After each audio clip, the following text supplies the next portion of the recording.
Hello my dear class 10th English communicative students, कैसे हो आप लोग सभी। I hope you guys are doing good.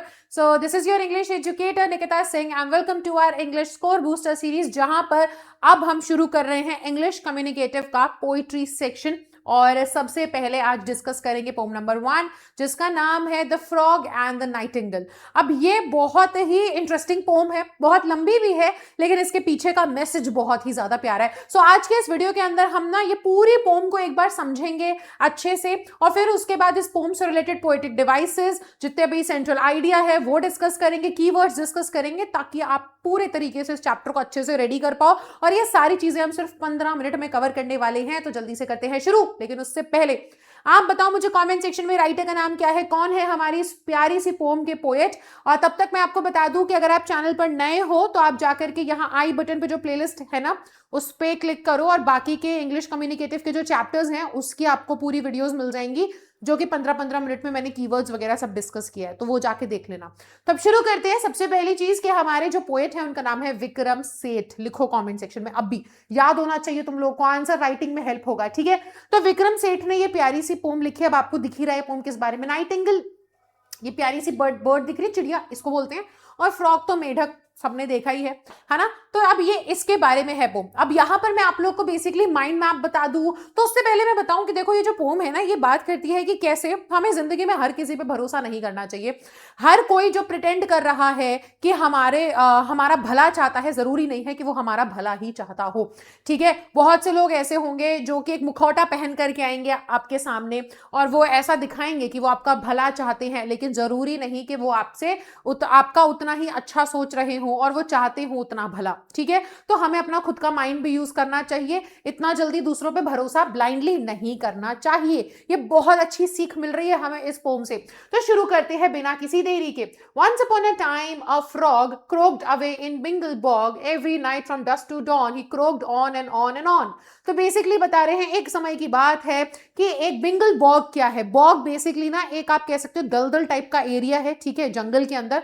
अब वो बोल रहे बिंगल बॉग उस दलदल के एरिया का नाम है, ठीक है। अब ये कहानी आपको समझनी पड़ेगी बेटा, ये ना एकदम जानवरों की दुनिया में तुम घुस के एकदम कहानी सीख रहे हो, सुन रहे हो, ठीक है, जिसमें ना जानवरों की दुनिया में राजा महाराजा भी हैं अपने अपने प्रदेश के, जैसे हम लोग यहाँ पे पढ़ते हैं ना अपनी अपनी जिंदगी में कि क्वीन ऑफ इंग्लैंड, ठीक है, डच एंड डचेस ऑफ कोई भी एक जगह के, ठीक है, ईडनबर्ग के काउंट या डच एंड डचेस। तो हम लोग जैसे देखते हैं ना कि मोनार्की में, या फिर आप देखोगे राजा वगैरह जो होते हैं उनके वहां पे ऐसे उपाधियां होती हैं, अलग अलग ऐसे सिस्टम होता है जहां पर उनको पुकारा जाता है। मतलब आप कह सकते हो कि बेसिकली उनको रेफर किया जाता है, उनको नाम दिए जाते हैं, है ना। तो इस पूरे सिस्टम में राजा महाराजाओं को कि ये महारानी है इंग्लैंड की, ठीक है, ये राजकुमार है ईडनबर्ग के, ये इस तरीके से। तो इस कहानी के अंदर, इस पोम के अंदर भी तुम्हें ऐसी कहानी पूरी चल रही है जहां पे राजा महाराजा हैं, अलग अलग चिड़ियां हैं, अलग अलग प्रदेश की रानियां हैं वो, ठीक है, और बतखें हैं। तो वो सब अपने अपने पूरे जंगल में एरिया बटा हुआ है, अलग अलग जगह के वो राजा महाराजा हैं, वैसी वाली कहानी है। तो एकदम जोन में आ जाओ। तो बोल रहे हैं कि एक समय की बात है, एक मेढक हुआ करता था जो कि बिंगल बॉग नाम का एक दलदल था, एक जगह थी, वहां पर गाना गाया करता था। क्रोक्ड अवे का मतलब है बेसिकली जैसे टर टर टर टर ये आवाज करता है ना मेढक, हाँ, टर टर आवाज करता था। तो क्रोक किया करता था सुबह से लेकर शाम तक, डस्क से लेकर डॉन तक, और करता रहता था crook, on and on and on and on, वो क्रोक ही क्रोक करता रहता था। Other creatures loathed his voice, but alas, they had no choice, and the crass cacophony blared out from the sumac tree, at whose foot the frog each night minstrelled on till morning night. तो basically यहाँ पर क्या बोला जा रहा है, वो बोल रहे हैं कि ये जो हमारा मेढक है ना, एक समय की बात है, बिंगल बॉग में एक मेढक रहता था, सुबह से शाम तक गाने गाता रहता था, टर टर टर टर उसका चलता रहता था, ठीक है। अब बाकी के जो क्रीचर्स हैं वो बड़ा ही परेशान होते थे उसकी आवाज से, बड़ा ही परेशान रहते थे, बड़े इरिटेट होते थे उसकी आवाज से। बट अलास, पर खैर क्या ही कह सकते, बड़ी दुख की बात है कि उनके पास कोई और चॉइस नहीं थी। अब वो गाता था तो उन बेचारों को वो ये जबरदस्ती की आवाज को झेलना पड़ता था, ठीक है। क्रैश कैकोफनी का मतलब है एक ऐसी आवाज जो कि बहुत ही अनप्लेजेंट है आपके कानों को। तो ऐसी एकदम बकवास आवाज को, एकदम चुभने वाली आवाज को, परेशान करने वाली आवाज को उन बेचारों को दिन रात सुनना ही पड़ता था, उनके पास कोई और ऑप्शन नहीं था। और ये जो हमारा मेढक है ये कहां पर बैठता था, सुमैक नाम का एक सुमैक ट्री था बेसिकली, ठीक है। तो सुमैक ट्री के नीचे रूट्स पर वहां पर बैठा करता था और ये वहां बैठ करके टर टर गाने गाया करता था, ठीक है। अब आगे बोल रहे हैं, neither stones nor prayers nor sticks insult और कंप्लेंट्स और bricks still the frog's determination to display his heart's elation. But one night a nightingale in the moonlight, cold and pale, perched upon the sumac tree, casting forth her melody, dumbstruck sat the gaping frog. अब यहाँ पर क्या बोल रहे हैं कि ना तो उस मतलब मेढक को टर्टर करने से ना ही कोई पत्थर रोक पाया, ना ही प्रार्थना रोक पाई, ना ही डंडियां रोक पाई. यानी कि लोगों ने जितने भी जानवर थे सब ट्राई कर लिया. उन्होंने प्रार्थना कर ली कि भाई प्लीज गाना बंद करने, उन्होंने पत्थर मार लिए, उन्होंने डंडे मार लिए, सब कर लिया, लेकिन वो उसके गाने को रोक नहीं पाए.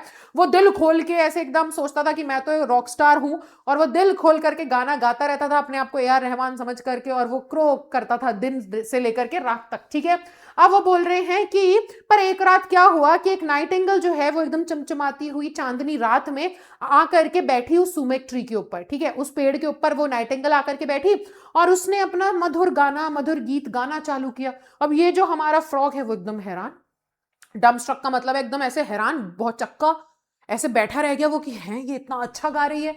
अब यहां पर आगे क्या होता है कि and the whole admiring bog stared towards the sumac rapt and when she had ended clapped ducks had swum and her herons wadded to her as she serenaded, and a solitary loon wept beneath the summer moon. Toads and teal and tiddlers captured by her voice cheered on enraptured, bravo, too divine and core. So the nightingale once more, quite unused to such applause, sang till dawn without a pause. अब यहाँ पर बोल रहे हैं कि अब देखो, अचानक से पहले तो यहाँ सुमेक ट्री पर सिर्फ और सिर्फ राज था हमारे मेढक का, वही पूरे वक्त टर टर टर टर करता था, लोगों को उसकी आवाज अच्छी नहीं लगती थी पर सुनना पड़ता था, सबने डंडे मारे, पत्थर मारे, प्रार्थना करी, बट वो अपना दिल खोल के गाता था, उसे किसी चीज का फर्क नहीं पड़ा. पर एक रात अचानक से एक नाइटिंगेल, एक प्यारी सी मधुर सी आवाज वाली चिड़िया वहां आकर के बैठी और उसने गाना चालू किया. अब हमारा मेढक भी हैरान रह गया कि इतना अच्छा गाना गा रही थी वो. ठीक है, और पूरा बॉग यानी कि वो पूरा एरिया जो था उसमें जितने भी आप कह सकते हो जानवर, चिड़िया, पशु पक्षी थे,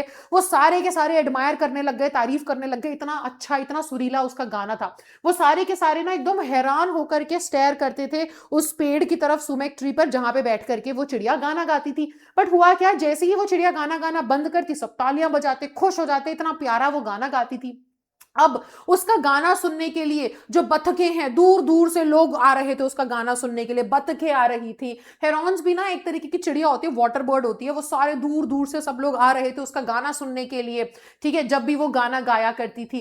एंड अ सॉलिटरी लून, अब लून भी बेसिकली आप कह सकते टाइप की चिड़िया होती है, वो तो उसका गाना सुन के इतना ज्यादा हैरान हो गई थी, उसका गाना इतना अच्छा, इतना प्यारा था कि वो बेचारे रोने लग गई थी. समर मून यानी कि गर्मियों के टाइम पर चांदनी रात में जब ये चिड़िया गाना गाती थी, उसका गाना सुन के बेचारा रोने लग गया. ठीक है, अब वो बोल रहे हैं कि टोड्स एंड टील्स एंड टिडलर्स कैप्चर्ड, अब ये बाकी बता रहे, मेंढक, चिड़िया, सब के सब आ जाया करते थे इसका गाना सुनने के लिए नाइटिंगेल का. इतने ज्यादा वो लोग आप कह सकते हो कि मतलब इतना ज्यादा अप्रिशिएट करते थे, इतना अच्छा गाती थी वो कि हर जगह से लोग उसका गाना सुनने आते थे और सब आकर के तारीफ करते थे. सब लोग एकदम से तारीफ करते थे, तालियां बजाते थे, ब्रावो, बहुत बढ़िया, बहुत अच्छा तुमने गाया. और इसलिए नाइटिंगेल और ज्यादा गाती थी. ठीक है, और वो उसको आदत नहीं थी ना, quite unused to such applause, उसे इतनी ज्यादा तारीफ की आदत नहीं थी, तो वो भी सुबह से शाम तक गाया करती थी और लोगों को अच्छा लगता था और उसे वहां से तारीफें मिलती थी.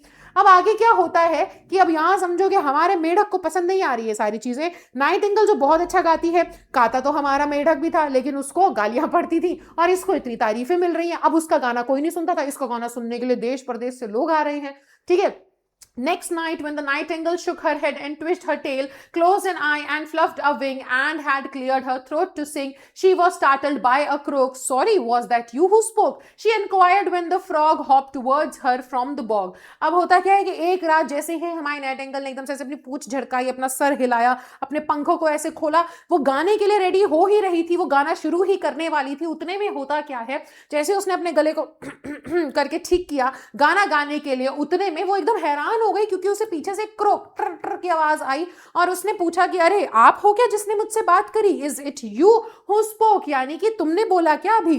और उतने में हमारा फ्रॉग क्या बोला, फ्रॉग ने बोला हाँ जी मैंने ही आपसे बात करी है. देखो मैं जो हूं, मैं यहाँ का फ्रॉग हूं और मेरा ही ये पेड़ है. ठीक है, और इस बॉग में मैं काफी समय से रह रहा हूं. ठीक है, तो यहाँ पे इतनी बात हुई है. तो yes, the frog replied, you see, I am the frog who owns this tree. In this bog I've long been known for my splendid berry tone, and of course I wield my pen for bog trumpet now and then. Did you like my song?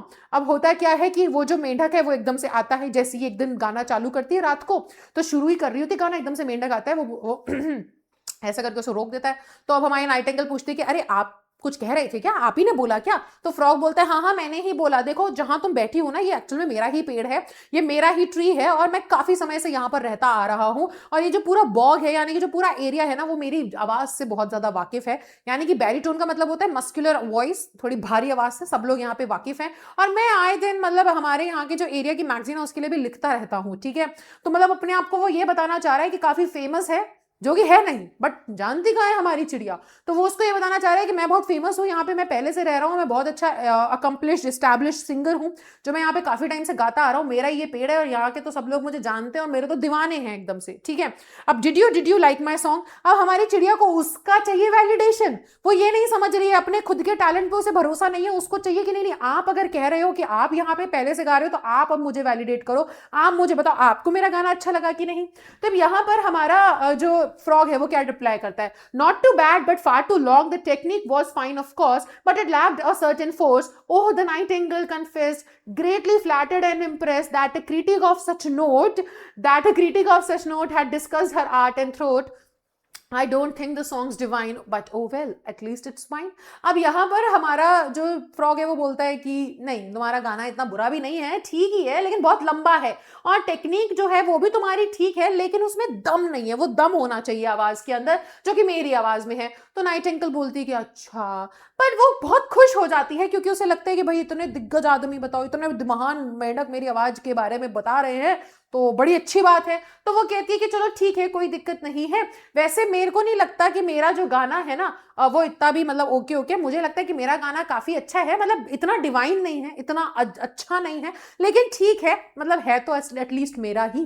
तो यहाँ पर हमारा जो frog है वो क्या reply करता है, वो कहता है that's not much to boast about, said the heartless frog, without proper training such as I and few others can supply, you will remain a mere beginner but with me you will be a winner. अब हमारा frog बोलता है कि देखो ये चीज ना इतना मतलब घमंड में आने की बात नहीं है कि ठीक है तुम्हारा गाना डिवाइन नहीं है लेकिन तुम्हारा है, ये इतनी भी घमंड में आने की बात नहीं है। और वो कह रहा है कि देखो बिना किसी ट्रेनिंग के मैं तुम्हें बता रहा हूं कि तुम एक अच्छे लेवल पे नहीं पहुंच पाओगे, तुम सिर्फ एक बिगिनर ही रह जाओगी, ठीक है। तो तुम्हें ना एक विनर बनने के लिए ट्रेनिंग चाहिए होगी और तुम्हें सीखना पड़ेगा, अपनी आवाज पे काम करना पड़ेगा।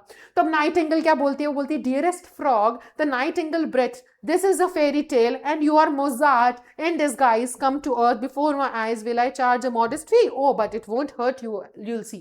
तो अब यहाँ पर हमारी जो चिड़िया है वो बोलती है कि अच्छा आप अगर ऐसा कह रहे हैं मुझे ट्रेनिंग चाहिए तो क्या आप मुझे ट्रेन करेंगे, आप तो मोजार्ट है, मोजार्ट बेसिकली ना मतलब एक दिग्गज इंसान है, म्यूजिक की म्यूजिशियन, बहुत ही महान म्यूजिशियन है वो, मोजार्ट हैं। तो कह रहे हैं कि आप तो मोजार्ट हो जो मेरी नज़रों के सामने आ गए हो, मुझे मिल गए हो, मुझसे टकरा गए हो, क्या आप मेरी मदद करोगे, क्या आप मुझे अच्छे से गाना सिखाओगे। और यहाँ पर अब हमारा जो फ्रॉग है वो बोलता है हाँ भाई ठीक है एक छोटी सी फी तो लगेगी ही। अब वो फी के बारे में बात करते हैं, वो कहते हैं ज़्यादा परेशानी नहीं होगी तुम्हें, ज़्यादा मैं कुछ इतने बड़ी फी तुमसे चार्ज नहीं करने वाला, छोटी सी फी रहेगी। तो now the Nightingale inspired, flushed with confidence and fired with both art and Adoration, sang and was a huge sensation. Animals for miles around flocked towards the magic sound and the frog with great precision counted heads and charged admission. अब basically क्या होता है इनके बीच में एक deal crack हो जाती है और ये बोलते हैं कि ठीक है भाई आप मेरे को गाना सिखाओ और उसके बदले में आपको जो फीस है वो मिलेगी। तो अब हमारे फ्रॉग ने करना क्या चालू किया, उसने ना जब भी ये रात को गाना गाया करती थी, लोगों को गाना इतना पसंद था तो वो इसके गाने के बदले में फीस, इसका कॉन्सर्ट होता था बेसिकली चिड़िया का, और इसका कॉन्सर्ट सुनने के लिए दूर दूर से लोग आते थे, डक्स बतखे चिड़िया सब दूर दूर से आते थे, ठीक है, मेढक वगैरह सब लोग, तो पशु पक्षी दूर दूर से इसका गाना सुनने आते थे। ये उनकी चार्ज मतलब उन पे फीस लगाता था पर हेड कि अच्छा आप लोग आए हो, आपको टिकट लेनी पड़ेगी और टिकट लेकर के ही आप कॉन्सर्ट सुन पाओगे। तो इस तरीके से हो रहा था और हमारी चिड़िया को भी अच्छा लगता था, उसकी इतनी तारीफ होती थी और मेढक यहाँ से कमाई कर रहा था इस चिड़िया के गाने के बेसिस पर। Though next morning it was raining, he began her vocal training. But I can't sing in this weather. come my dear, we'll sing together. Just put on your scarf and sash. Coo-ah, coo-ash, coo-ash. So the frog and nightingale journeyed up and down the scale. अब यहाँ पे होता क्या है कि अब अगले दिन एक दिन क्या हुआ कि सुबह बारिश हो रही थी, तो अब हमारे मेंढक ने बोला भाई चलो ट्रेनिंग शुरू करते हैं। तो हमारी नाइटिंगेल बोली कि नहीं, ऐसे मौसम में मैं नहीं गा पाऊंगी। तो हमारे फ्रॉग ने बोला कि क्या तुम नहीं गा पाओगी? अरे देखो, परेशान होने की जरूरत नहीं है, साथ में चलो गाएंगे, प्रैक्टिस करेंगे। तुम अपना स्कार्फ वाफ पहनो अपने आप को बारिश से बचाने के लिए, और सैश बेसिकली होता है ना वो जैसे मिस यूनिवर्स वगैरह से गले के साइड में डालती हैं, बर्थडे वगैरह पे भी आता है आजकल। तो कह रहे अपना सैश वैश पहनो, तुम परफॉर्म कर रही हो लोगों के सामने। बेसिकली आप समझो अब ना ऐसा ऑरा बन चुका है हमारी चिड़िया का कि वो जब परफॉर्म करती तो समझो जैसे कि पहले के जमाने में थिएटर विएटर होते थे ना, तो पब्लिक में मतलब खूब सारे लोग आते थे, बैठते थे वहां पर, और ऊपर ऐसे फर्स्ट फ्लोर भी बना रहता था, फ्लोर के ऊपर भी लोग आते थे, वो दिग्गज दिग्गज महान महान लोग आते थे, अपने अपने जगहों के राजा महाराजा आया करते थे, तो वो ऊपर वाले बॉक्सेस में बैठा करते थे। और यहाँ पे स्टेज पे एक इंसान जो है, जो भी आप कह सकते हो कि या तो सिंगर है या परफॉर्मर है, वो परफॉर्म करता था, और फिर कॉमन ऑडियंस यहाँ नीचे बैठती थी और ऊपर जो है बड़े बड़े महान महान लोग बैठे थे। उस टाइप से एक पूरा परफॉर्मेंस होता था। तो अब ऐसा ही कुछ हो चुका है, हमारी चिड़िया भी उतनी बन चुकी है उस लेवल की, इतना अच्छा गाती है, और हमारा जो मेंढक है वो उसके गाने के बेसिस पर क्या कर रहा है, उसका गाना बेच रहा है, बेसिकली वो चार्ज कर रहा है, टिकट लगा रहा है। तो वो कह रहा है कि तुम अपना सैश वैश पहनो भाई, तुम्हें लोग सुनने आते हैं, देखने आते हैं, तुम अपना गाना गाओ, तुम टेंशन मत लो, हम साथ में प्रैक्टिस करेंगे, ठीक है। और अब इन्होंने अपना स्केल, यानी कि वो होता नहीं है कि आवाज में जैसे सा रे गा मा, वो ऊपर नीचे आवाज का जो मॉड्यूलेशन है, मॉड्यूलेशन, उसको प्रैक्टिस करने लग गए। For 6 hours till she was shivering and her voice was hoarse and quivering, though subdued and sleep deprived in the night, her throat revived and the sumac tree was bowed with the breathless title crowd. Owl of Sandwich, Duck of Kent, Mallard and Melody Trent, Martin Cardinal Mephisto and the कूट of Monte Christo. तो basically वो बोल रहे हैं कि अब उसने ना लगातार 6 घंटे तक उस चिड़िया ने प्रैक्टिस करा, उसने गाया, और उसने इतना गाया कि उसकी आवाज कांपने लग गई, और उसकी आवाज इतनी ज्यादा रफ हो गई, इतनी ज्यादा खुरदरी हो गई उसकी आवाज, और वो बेचारी क्विवर शिवर करने लग गई।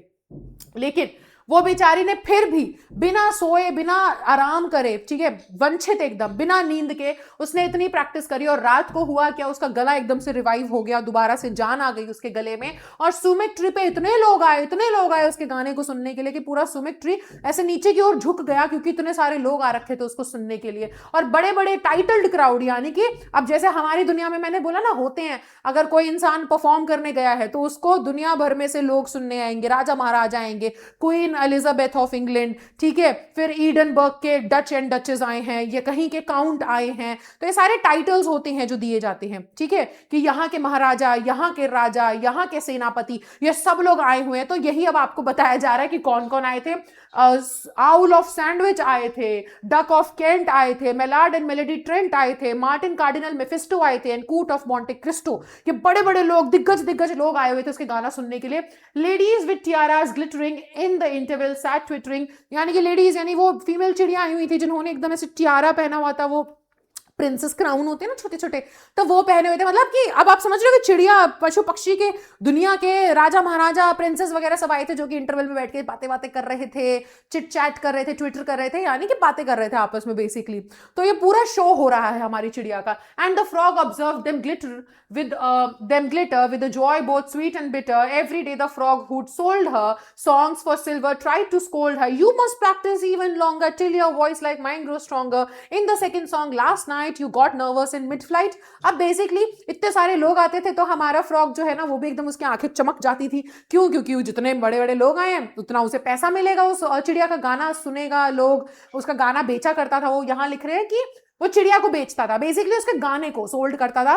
लोग टिकट लेते थे, है ना, टिकट कटवाते थे उसका गाना सुनने के लिए। तो अब हमारा जो फ्रॉग है वो खुश भी होता था, लेकिन कड़वाहट भी थी। कड़वाहट किस बात की? जेलस था कि उसके गाने को सुनने के लिए इतने लोग आ रहे थे, लेकिन वहीं पर खुश था क्योंकि वो उसके गाने से पैसे बना पा रहा था। तो वो डेली बेसिस पर उसको डांटता भी था और उसके गाने से उसे पैसे भी मिलते थे, सिल्वर कॉइन्स भी मिलते थे। और वो क्या डांटता था? वो डेली उसको डांटता था कि तुम्हें और प्रैक्टिस करनी चाहिए, और ज्यादा प्रैक्टिस करनी चाहिए तुमको, तब तक प्रैक्टिस करो जब तक तुम्हारी आवाज मेरे जैसी मजबूत ना हो जाए। और फिर उसे डांटता था कि कल तुमने जब गाना गाया था तो सेकंड टाइम में तुम्हारी आवाज थोड़ी सी लड़खड़ा गई थी, टूट गई थी। And my dear, lay on more trills, audience enjoy such thrills, you must make your public happier, give them something sharper and snappier, we must aim for better billings, you still owe me 60 shillings. अब वो उसे डांटा करता था कि तुम्हें अपने audience को खुश करना चाहिए, तुम्हें और थोड़े से वेरिएशंस आने चाहिए अपने आवाज में, जल्दी जल्दी ऐसे गाना गाना चाहिए, ये सारे चेंजेस करने चाहिए। उसे 3-4 चीजें बताता था कि तुम्हें ये सब करना चाहिए, और तुम देखो ध्यान दो, हमें और पैसे कमाने पड़ेंगे, 60 शिलिंग्स अभी भी तुम पे उधार है, तुम्हें मुझे और ये कमा करके ला करके देने पड़ेंगे। Day by day the Nightingale grew more sorrowful and pale. Night on night her tired song zipped and trilled and bounced along till the birds and beasts grew tired at a voice so uninspired. तो basically वो कह रहे हैं कि दिन पर दिन Nightingale बेचारी और ज्यादा परेशान होती चली गई। रात दर रात वो गाना गाती थी, उसे गाने गाने के बाद सोने का टाइम नहीं मिलता था, रेस्ट का टाइम नहीं मिलता था। डेली बेसिस पर सुबह से शाम तक वो अपने गाना ही गाती रहती थी। इतना ज्यादा उसको एक्सप्लॉइट कर चुका था हमारा फ्रॉग, और उसका ना अब गाने, उसकी आवाज अब थकी हुई हो चुकी थी, उसकी आवाज में वो चमक नहीं रही थी, वो सुर नहीं बचा था, अब बहुत ज्यादा एक्सप्लॉइट हो चुकी थी आवाज। एंड उसकी वजह से हुआ क्या कि अब लोग और जो बाकी के बर्ड्स एंड बीस, जितने भी पशु पक्षी जानवर चिड़ियां थी, वो सबके सब अब थक गए थे वही आवाज सुन सुन के। अब उसमें कुछ नयापन नहीं था, वो मधुर गीत नहीं बचा था। तो होता क्या है कि and the ticket of his gross crashed and she Guru more morose, for her years were now addicted. तो अब हुआ क्या कि अब लोगों ने उसका गाना सुनना बंद कर दिया। अब क्योंकि लोग आने बंद हो गए तो उनकी टिकट के पैसे और गिरने लग गए, उनकी उतनी कमाई नहीं हो पाती थी। अब क्योंकि लोग नहीं आ रहे थे तो उसको जो आदत पड़ चुकी थी ना उसके कानों को जिस वाहवाही को सुनने की, जिस अपलॉज को सुनने की, अब वो उसे नहीं मिल पा रहा था, तो वो बेचारी और परेशान होती जा रही थी। ठीक है, and to sing into the night all along give no delight, now the frog puffed up with rage, brainless bird you are on the stage, use your wits and follow fashion, puff your lungs out with your passion, trembling, terrified to fail, blind with tears, the nightingale heard him out in silent stride, puffed up, burst a vein and died. अब यहाँ पे बोलते हैं कि उस बेचारे को ना और ज्यादा वो परेशान करता था और उस पर प्रेशर बनाता था कि अरे तुम बेवकूफ चिड़िया, तुम्हें समझ में नहीं आ रहा, तुम स्टेज पर हो, और जोरों से गाओ, और दिल लगा करके गाओ, और ज्यादा अपना मतलब फोर्सफुल होकर के गाना है, तुम्हें गाते रहना है, रुकना नहीं है। वो बेचारी आंखों में आंसू भर के, उसे कुछ नजर भी नहीं आ पाता था, वो फिर भी पूरी कोशिश करती थी, थकी हारी बेचारी चिड़िया, कोई होता नहीं था ऑडियंस में, फिर भी गाती थी। और उसने फिर भी जब गाने की कोशिश करी, अपने लंग्स में हवा भरी और गाने की कोशिश करी, उतने में उसकी वेन, एक नस फट गई और वो वहीं मर गई। ठीक है, said the frog, I tried to teach her but she was a stupid creature, far too nervous, far too tense, far too prone to influence। अब यहाँ पे जब वो मर गई है तो हमारे फ्रॉग के असली चेहरा हमें नजर आ रहा है। अब यहीं पे क्या दिखता है हमें कि फ्रॉग ने ना एक मुखौटा पहना था, वो उसका शुभचिंतक बन रहा था, भला कह रहा था कि मैं भला चाहता हूं तुम्हारा, लेकिन वो उसका भला नहीं चाहता था, वो उससे जेलस था, उसको एक्सप्लॉइट कर रहा था। तो अब यहाँ पर वो अब अपनी असलियत में आता है कि अरे मैंने तो इस चिड़िया को सिखाने की कोशिश करी, ये खुद ही बेवकूफ थी, ये इतनी आसानी से बातों में जो आ गई, मतलब कि मेरी बातों में, वो अपने लिए बोल रहा है कि मेरी बातों में इतनी आसानी से आ गई, इसको अपना खुद का दिमाग इस्तेमाल करना चाहिए था, ये बहुत ही नर्वस और बहुत ही टेंस चिड़िया थी। Well poor bird, she should have known that your song must be your own. और कह रहे हैं कि इस बेचारी चिड़िया को पता होना चाहिए था कि तुम्हारा गीत तुम्हारा होता है, यानी कि तुम किसी और से इन्फ्लुएंस कभी मत हो, किसी और की बातों में बताओ, तुम जैसा गाते हो वैसा ही गाओ। ठीक है, and that's why I sing with panache, coo ash, and the foghorn of the frog blared unrivaled through the bog। अब वो कह रहे हैं कि और इसी वजह से फिर उसने, अब फ्रॉग कहता है कि देखो इसलिए मैं किसी की सुनता नहीं हूं, मैं अपने तरीके से गाता हूँ, ट्र ट्र कू ऐश करके मैं ऐसे ही गाता हूँ, मैं किसी की बात नहीं सुनता। और फिर अब चिड़िया मर गई, तब यहाँ पर राज किसका था? पूरे बॉग में अब वही फ्रॉग का राज था, वही पूरे दिन रात गाता था।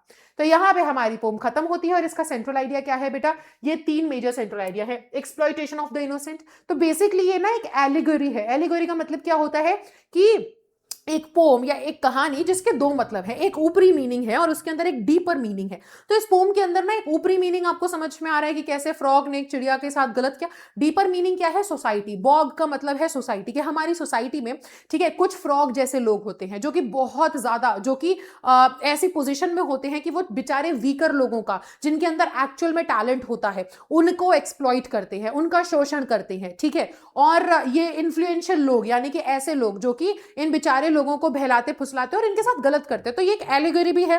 और यहां पर ये भी दिखाया जा रहा है कि कैसे इनोसेंट लोगों का, ठीक है, एक्सप्लॉइटेशन होता है। Danger of blind trust. इस पोम में ये भी देखने को मिल रहा है कि किसी पे भी अंधा भरोसा नहीं करना चाहिए, है ना, जैसा दिखता है वैसा हमेशा होता नहीं है। And suppression of individual voice, कि कैसे उस चिड़िया ने खुद का दिमाग इस्तेमाल नहीं किया और उसका खुद का दिमाग चलने भी नहीं दिया फ्रॉग ने।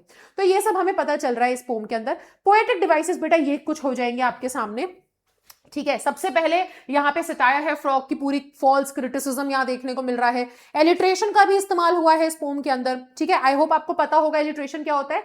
एलिट्रेशन आप कह सकते हो, जैसे कि मैं आपको दिखा देती हूँ यहाँ पे, एलिट्रेशन इस वाली लाइन में यूज हुआ है। अब एलिट्रेशन का मतलब है एक ही लाइन में दो ऐसे शब्दों का होना जिनका स्टार्टिंग का, शुरू का साउंड और लेटर सेम हो, जैसे फॉग हॉर्न एंड फ्रॉग, तो एफ और एफ दोनों का फ साउंड है स्टार्टिंग में और दोनों के स्टार्टिंग में एफ लेटर है, तो एलिट्रेशन भी है बेटा। दूसरा यहां पर आपको देखने को मिल रहा है कि पर्सोनिफिकेशन भी है, क्योंकि यहां पर हम ना फ्रॉग को बोल रहे हैं कि फ्रॉग लिखता था, तो ये एक ह्यूमन क्वालिटी है। और एलिगोरी, एलिगोरी मैंने आपको बताया ना पूरी पोम ही एलिगोरी है, यानी कि इसके अंदर दो मीनिंग है, एक ऊपरी और एक इसका डीपर मीनिंग भी है। अच्छा, कीवर्ड्स जो आप यूज करोगे आंसर में, तो ये सभी आप कीवर्ड्स यूज करोगे जैसे कि exploitation, manipulation, innocence, dominance, power imbalance. ठीक है, थीम बेस्ड क्वेश्चन आएगा यहां से तो, और बाकी इंपॉर्टेंट कीवर्ड्स जो आप यूज कर सकते हो अपने आंसर में वो ये सभी हो जाएंगे। तो this was the whole chapter. I hope आपको अच्छा लगा होगा, अच्छे से समझ में आया होगा, और अगर हाँ तो चैनल को जरूर सब्सक्राइब करना। यहां पर इंग्लिश कम्युनिकेटिव के शॉर्ट समरी वीडियोस आपको मिलेंगे, जिसमें सिर्फ समरी नहीं बल्कि और भी इंपॉर्टेंट चीजें जैसे कीवर्ड्स, आपको पोएटिक डिवाइसेस, सेंट्रल आइडिया, ये सब भी डिस्कस हो रहा है। इसकी पूरी प्लेलिस्ट बनी है चैनल पे, जाके वो देख सकते हो आप। और मैं आपसे मिलूंगी फिर नेक्स्ट वीडियो में, जहां पे हम पोम नंबर 2 डिस्कस करेंगे। तो तब तक के लिए bye bye guys, take care and thank you so much everybody.